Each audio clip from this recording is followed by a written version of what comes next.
So, Jay here. Hope you're all well this week. I thought what I would do, and the heat is on now. I got the heat on. So if you hear that in the background, it's because it's coming through the vent. Sometimes it's hard to time these things in the studio just right, so when I'm recording you don't hear all of this noise.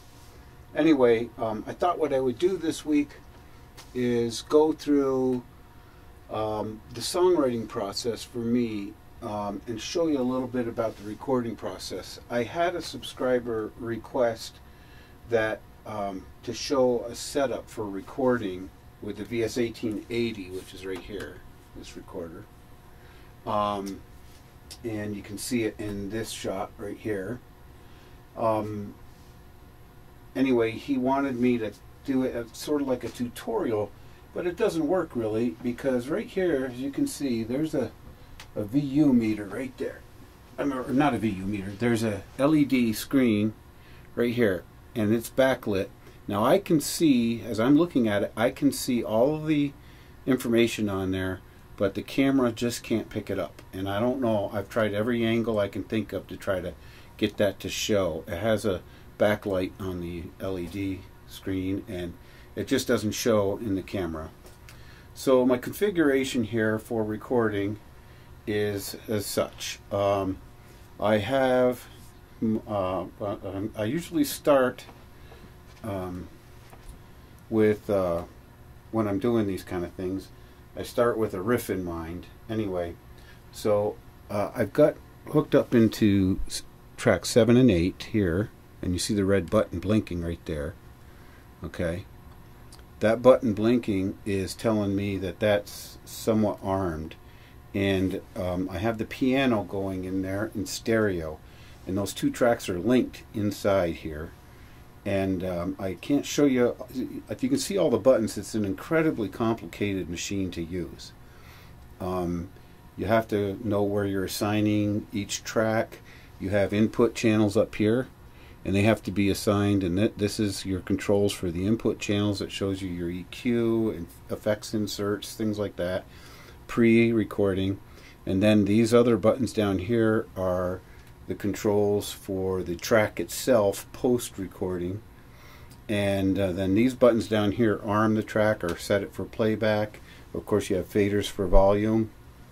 And then over here you have a whole completely different section for editing and controlling the recorder aspect of the computer, and a mastering room here. So you know, it's taken me a lot of years to figure this out. The manual on the thing's about that thick. It's huge. It's a VS1880. There's tutorials online if you really want to know. If you have one of these and you want to know more about it, I would suggest to go online, look at the YouTube videos that are online put out by Roland. There's instructional videos, and you know, read the manual, as they say, RTFM. Okay, and I have my piano going into track 7 and 8, and then as a monitor output I have it going right into the back of the Zoom camera, and I will be using that so you get to hear exactly what I'm hearing coming through. So I have it going through this Zoom camera right here. I have the VS1880 coming out of a monitor send into the recording inputs left and right on the Zoom camera right here. That's showing the pictures of the recorder itself. And so when I'm recording, you're going to hear exactly what I hear through the headphones with the click track and everything, because I've set a click track in here for timing on the particular riff that I want to record, so that when I go to overdub other instruments, I could be able to stay in time a little better.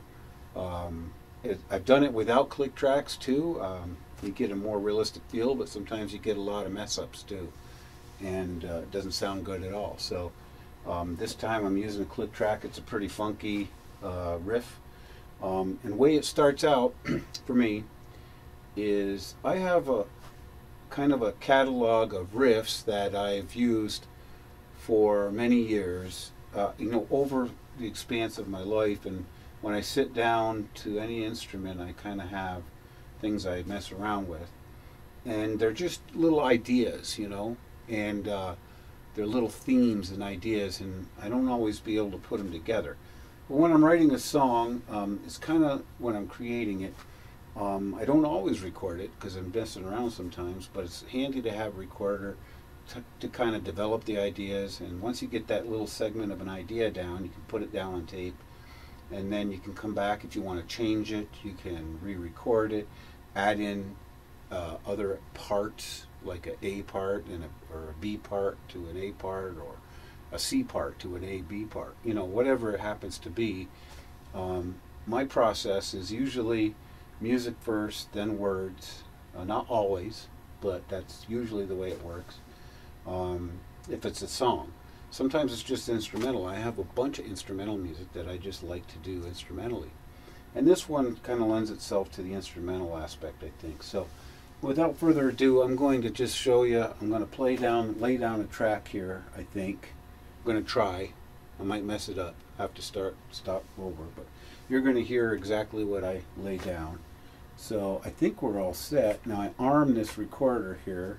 I press this record button. Now that track and this is armed, and when I hit the play button, it's going to go ahead and start recording. But I'm going to kill this microphone here on the recorder so that we don't get that air bleeding in there. Just kill that down. So now all you're going to hear is the piano. And this riff is in A minor. Something that I've been messing around with probably for 30 years, 40 years, who knows. Never put it down. And anyway, so here we go.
There we go. So, you heard that. Turn this back up. Boy, the heat's still on. It's cold out today. Winter-like weather, so sorry about that. The heat's still blowing in here. So I'm turning up this voice mic here. So, I recorded that just now. There was a flub up there. I hit an E. I hit an E or something going into the D. Something like that. I got a Fender Rhodes sound on the piano. And so I just laid that down just as an idea, as a track. It's got a mess up in it. It's not going to be a final version of a song or anything yet anyway. And I'm just kind of showing you what the process is. So the next thing that I plan on doing is I'm going to pick another instrument. I'm not sure which one. I might do bass guitar, or I might do the drums. I might do the guitar part, you know. That kind of lends itself to that kind of sound for me. I might come up with some interesting things at some point. I'm going to multi-track them. One thing I would like to mention on the VS1880 here. So this has got a setup. It's an 18-track virtual studio, or what they call a virtual studio, 1880. So here's track 1, 2, 3, 4, 5, 6. 7 and 8 have a little one little slash between them. So does 9 and 10, 11, 12, 13, 14, 15, 16, and 17 and 18. The reason that is when we're doing these recordings, tracks 1 through 6, and I have 2 in the back here. I have 2 XLR connectors, so you can put microphones in those, as well as 1/4-inch phone jacks. And then the rest of them have 3 through 8 have 1/4-inch phone jacks. So the reason for that is these tracks are linked in stereo. Now I have the ability to unlink them. I have to press some of these buttons in here, and there's a link function. You turn it off, and then you have 7 and 8 as separate tracks. But because my Rhodes sound on my piano goes out in stereo, I thought I'd lay it down on one of the stereo linked tracks, which is 7 and 8. Now also, when I'm redoing this, I keep a little notebook. I don't have it here in front of me. It's over on my top over there. But I will make a note and say track 7 and 8 piano. And for a working title on this machine, because you have to, I have songs stored in the memory. I put in there as a working title A minor thing, because it's in A minor. So the working title for this song, when it comes up on the menu when I'm looking for it, it just says A minor thing. So anyway, I keep track of the tracks and what's on them, because it might be days or a week, and at my age I don't remember stuff for that long. So I write it down on this little notebook, and I keep it handy. And then when I come and look back at the notebook, I go, oh, okay, so I see the mandolin was on track 3, because I'm listening to it and I want to turn the mandolin down, or I want to hear that part better, or whatever it is. So I'm going to probably move on to the next instrument now. I do want to say, though, I have recorded a new song. This is not it. I have recorded a new song that I'm working on making a video for this song, and it's a song with words and everything. It's called Trouble in the End. It's a great song, and it's called Trouble in the End. I think it's a good song, and I hope you guys will enjoy the video once I get it done. I kind of have a concept for it right now, but it's going to take a little while to put that together.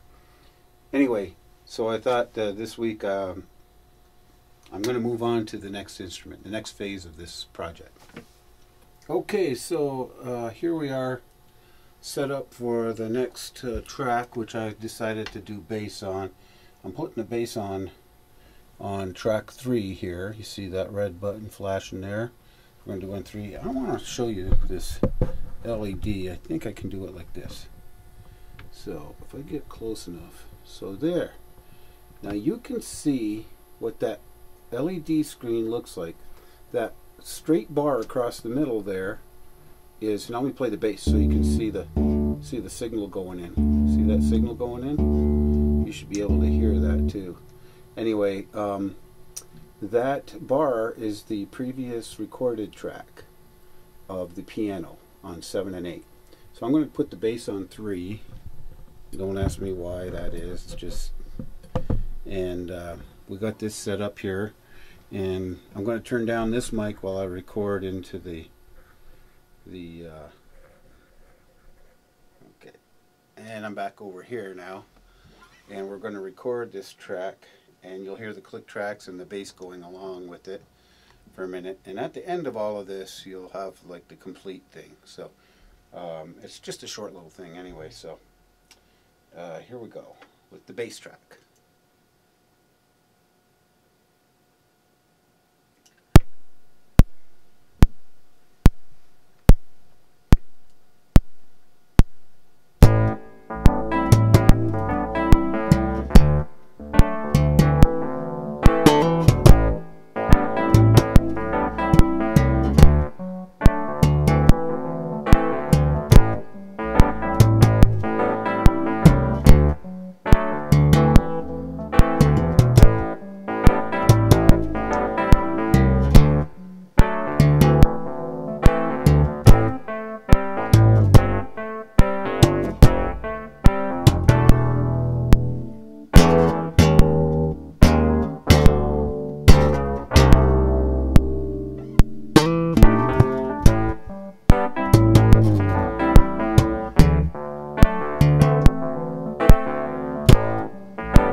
Okay, so there was your, turn this up again, there was your bass track, and now we'll move on to the next one.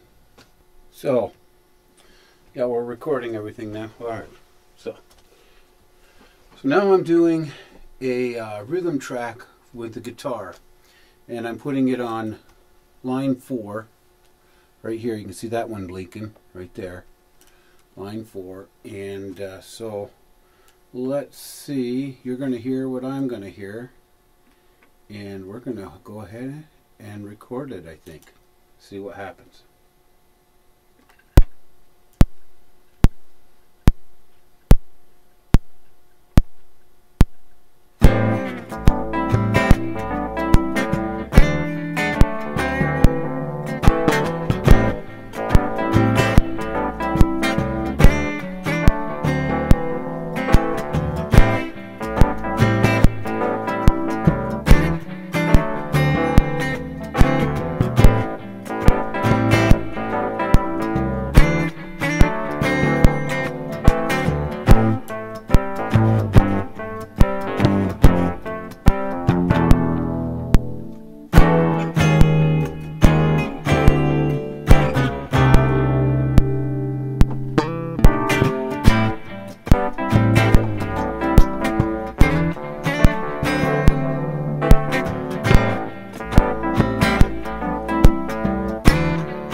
that's just one rhythm guitar track. Probably going to do another guitar track, something with a little bit more meat in there, and we'll come back and do that. Okay, so now it's time for this second lead guitar track. It be as it may, we'll get what we get here, and you'll get to hear what I hear, I guess. Here we go. All right.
And that's that.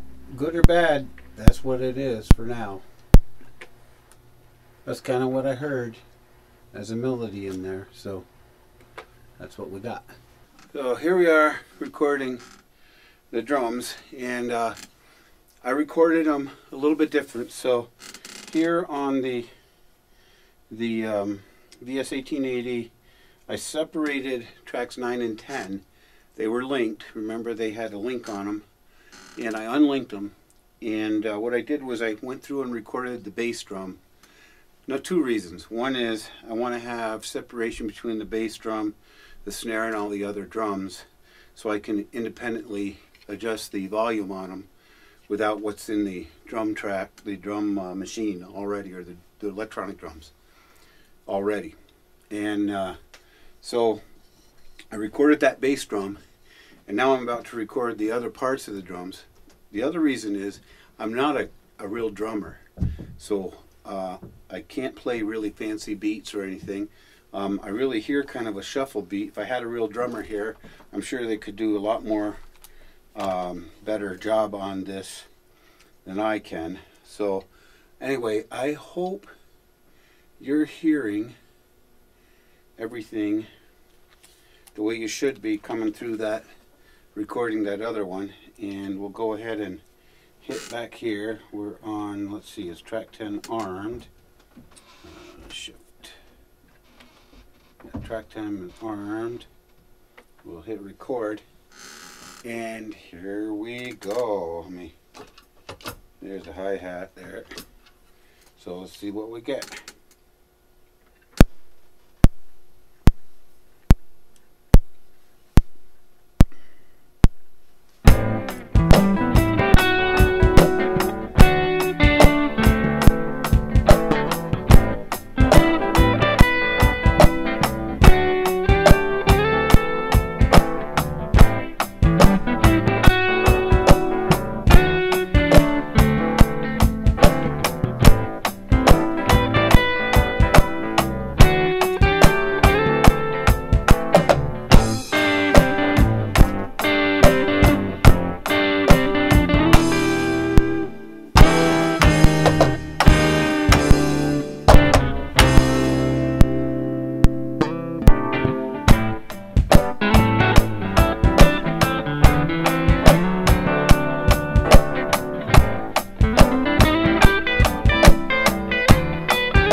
Okay, well, that was the simplest drum thing you could ever hear.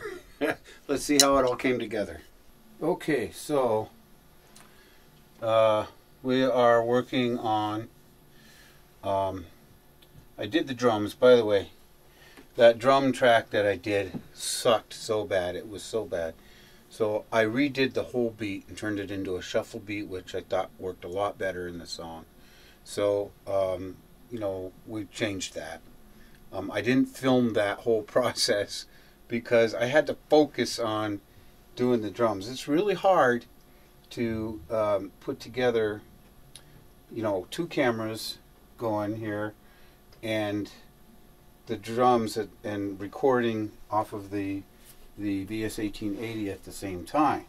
So what I'm doing now is I did the drums. I've got all my tracks written down here on my little notebook. I don't know where I put it, you know, but it's around here somewhere. And I'm about to record an organ sound. You can hear that. And then put on my headphones here so I can hear what I'm doing. Okay. Yep, I can hear it. All right. and we're going to record. So I've got this in a linked, this is a stereo like the piano. I have it in a linked track, in track 11 and 12. It's linked. Here's 11 and 12 right here. I'm going to put that on record. So right now that's armed to record. And then when I hit this record button here, that one's blinking. Now we're really set to record. And when I hit play, I'm back to the beginning. We're going to count in and record. And here we go. Let's see how it goes with this keyboard track.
And that's that. So we'll see how that turned out, huh?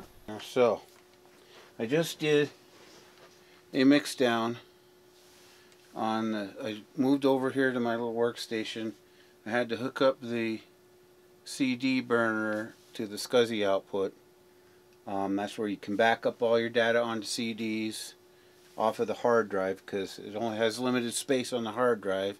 So when you get up to about 10 songs, depending on how many virtual tracks and things you have going on, it can overload, fill up the memory in there, and then you have to dump some songs off. And what you do is you back them up, their data CDs here, burn them, and then you can also, when you do a mix, burn a CD that's playable in the format for a CD player. And then what I do is I rip the CD into an MP3 onto my computer, and that's how I put the music to the videos. So it goes from the actual recording of each track into here, into the hard drive here, then we burn it, we save it, and we do a mix down onto 2 tracks. And in this case it goes down onto 17 and 18.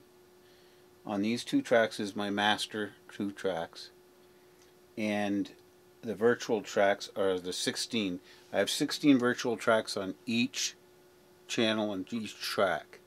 And that's how I did the drums. By the way, the drums really suck so bad that I went and redid them on virtual track 2 on the drum tracks. So I have the track on there that really stinks, and I also have the better track, and it just made a whole lot more sense. The beat, that changed the whole beat.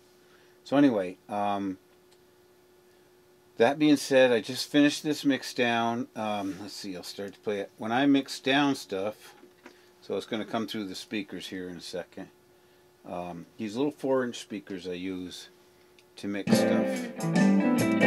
So now you can hear the music.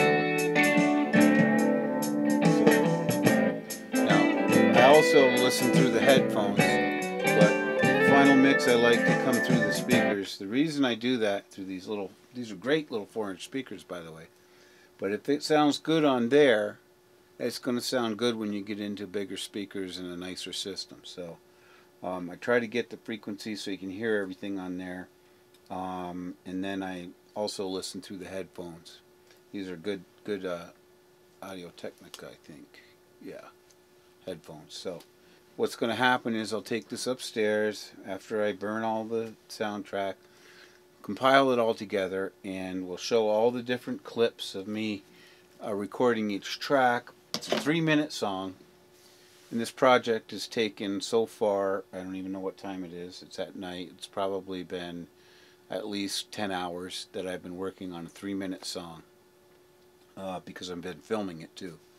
So I'm going to, do that, and then I'll put together the whole performance video with this music. Now, this was just a impromptu riff, a vamp that I had on the piano, and I just played it, and then I kind of came up with everything on the spur of the moment as I pulled up the instrument, plugged it in, got it all set up, and then played along with it for a little bit, a couple times, till I came up with a part.